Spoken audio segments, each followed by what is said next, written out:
Okay, so welcome to day 2 on limits. We're going to work on the following limit problem to start with. Let's suppose that I have the function 2x minus 6 over 2 minus the square root of x plus 1. And I want to ask what's going to happen as x approaches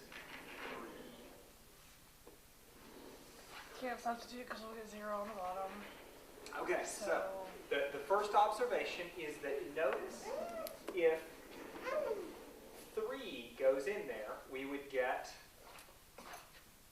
2 minus the square root of 3 plus 1 equals 2 minus the square root of 4, which is 2 minus 2, which is 0.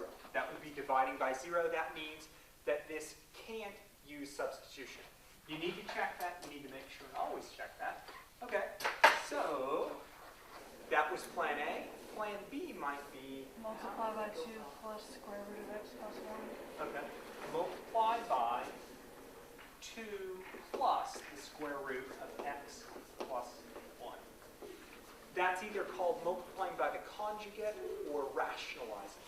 Rationalizing means making it a rational polynomial. Sorry, a polynomial over a polynomial. That means no more square roots. So we're canceling the square roots.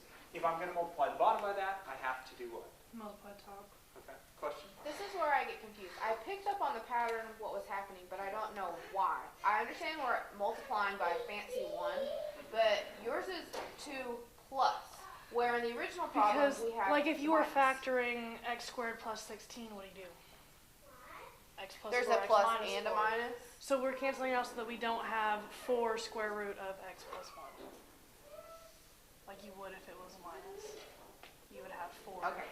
All right. Thank you. So the end goal is when you expand all of this out to get no square roots. Yeah. Right?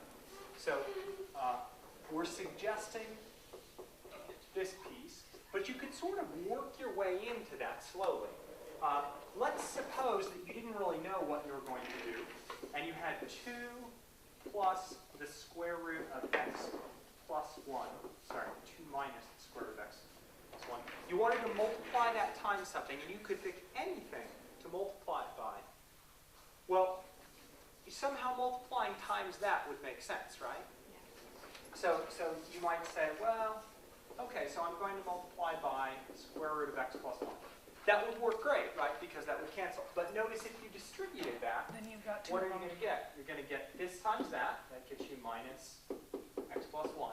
You also get a plus 2 square root of x plus 1. You want to get rid of that. So the minus. Well, how can we get rid of this? I guess I need a minus. Well, notice I'm assuming this is positive to get that term. This one has the opposite sign, so what do I need to multiply this by to get something that will cancel that? 2. Now, perfect, those will cancel. And you'll just get out 4, that's rational, and this negative x plus 1. So that's kind of the motivation for taking this conjugate. You basically want to get rid of the square root, and the other part has to happen in order for that to work. Okay, so we're multiplying by that conjugate. Now, as you get more experience with this, you'll be really tempted to skip actually writing that out, because you'll know by construction the middle terms always cancel. So the first term on the denominator will be 4 minus 4, yeah, then minus x plus 1 in parentheses. x plus 1. Good. So this piece down here, we're taking the ends, and we're just omitting that cross term in the middle of cancel. On the top, I find that one of the really common temptations, people want to be thorough, and so they want to distribute all of that. The wisest thing you can do with the rational function is to leave that separate.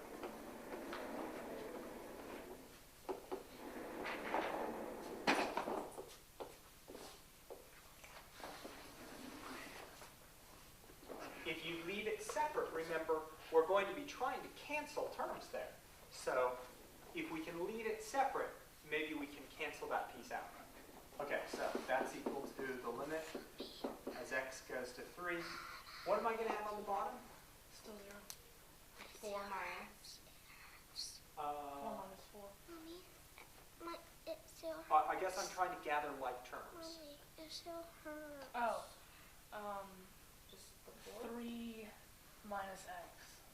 Okay, so I've got 3 minus x. Can you see that this is 4 minus x minus 1? Duh, yeah. I'm sorry. Yeah. I did So that we've the got other day. 3 minus x right there. Okay, well what I'd really like to do is I'd like to, on the top, get a 3 minus x. We can do that. We can pull the 2 out of. Okay, so if I pull a 2 out, that would be x minus 3 times 2 plus the square root of x plus 1. Now let's say I really want a negative x though and a positive 3. So what should I pull out? Negative 1. Okay, so I'll bring out a negative. It'll show up as negative 2 times negative x gives me 2x. Negative 2 times 3 gives me negative 6. These terms now cancel by algebraic cancellation. I now have the limit as x goes to 3 of negative 2 times 2 plus the square root of x plus 1 over 1. Right? Now what do? Substitute. My substitution. So it's -8. Now the denominator won't be 0, so I get negative 2. I'll just skip right in the denominator. 2 plus the square root of 3 plus 1, which is, let's see, negative 2 times, what's this piece? 2 plus 2. 2 plus 2, 4